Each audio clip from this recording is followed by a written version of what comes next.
All right, Mr. Visconti, you are the new representative for the Stratford Stage Group. That's correct. I'm the spokesman for the Stratford Stage Group right now while we're trying to bring this development back to the table, to the town. Okay. This meeting out here today, what was the big reason why you guys had this this gathering this morning to talk with... Because we're organizing ourselves as a group to go back to town council on Monday, where we've put a legal document to the town, to the mayor, to all the councilors, and to their attorneys to show a timeline of events on what occurred on our side of the negotiations and what we've seen the town do between video and interviews of the town councilors, and how bad faith was exercised by the council. Our whole plan was to do good faith negotiations. We've held our end of the bargain up. The town has not. And I believe the new council has no idea that they have to follow through on the previous council's decision and operate in good faith. Okay. So you're saying they actually, so would you say that they necessarily have to vote on what the previous council had apparently, I guess, already... Well, they would not just vote continue negotiations. And what occurred is the town of Stratford, through their attorneys, had requested the Stratford Stage Group to make concessions with the Inn and also the White House, the old historic White House on Elm Street. The Nicole Benjamin House. Correct. We decided to finally submit to that.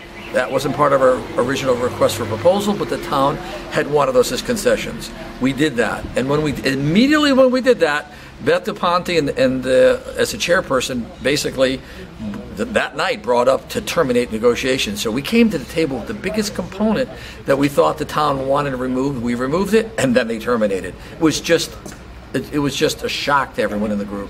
Okay.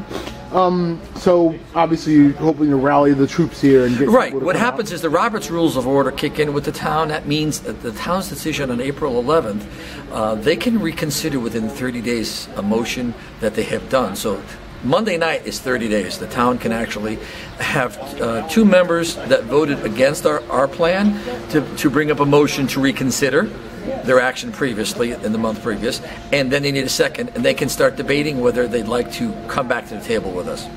Okay. What are you expecting then? Are you expecting you'll be able to get that reconsideration?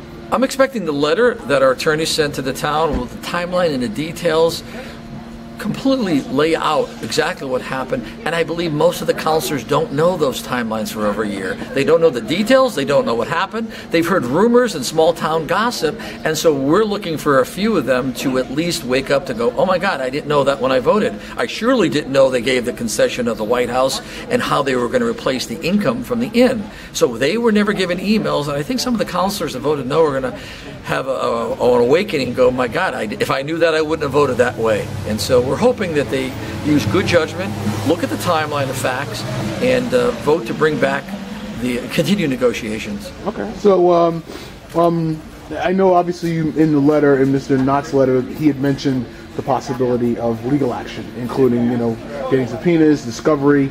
I guess, is legal action is something that you want to do here? Legal action is the last thing you ever want. As a person who opposed the project in West Hartford, I never brought legal action after we had referendums.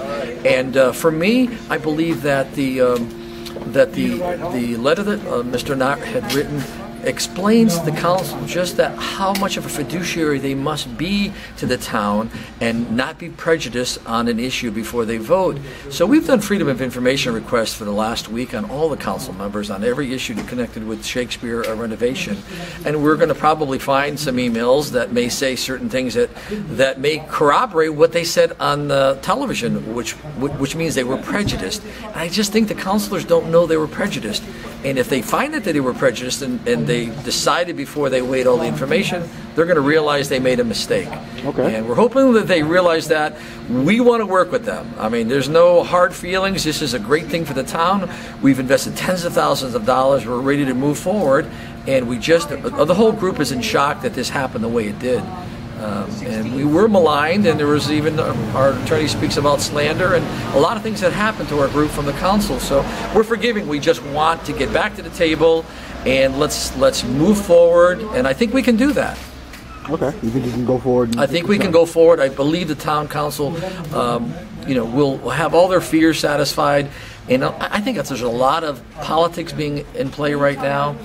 And political agendas and political ambitions cannot stand in the way of their fiduciary responsibility to act in good faith.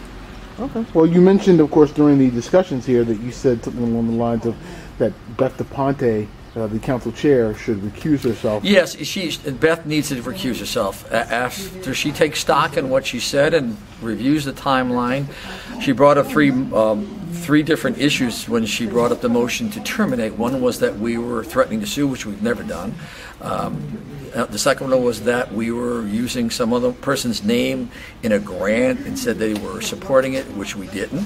That's in the letter from our attorney. The third one that said we didn't have the money, and that's not a truth either. So Beth had made the basis of her motion are in conflict with reality, and so I think she really needs at this point to recuse herself from any part of the process of deliberating this, and get a council replacement. They have alternatives. Okay. All right. Well, actually, I think they necessarily have an alternate. I don't think they necessarily have alternates. I think there may be I think they may be able to have an alternate. I'm not sure the rules in Stratford, but either way, she needs to recuse herself. Okay.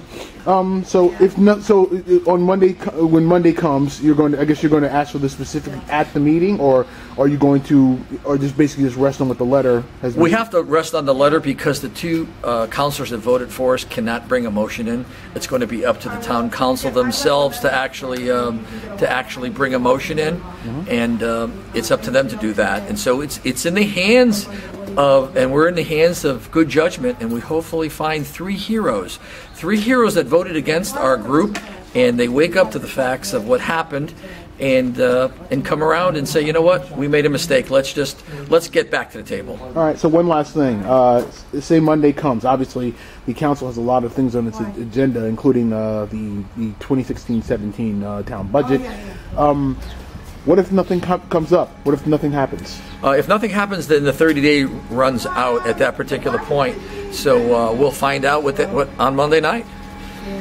But I'm saying, what would happen as far as you?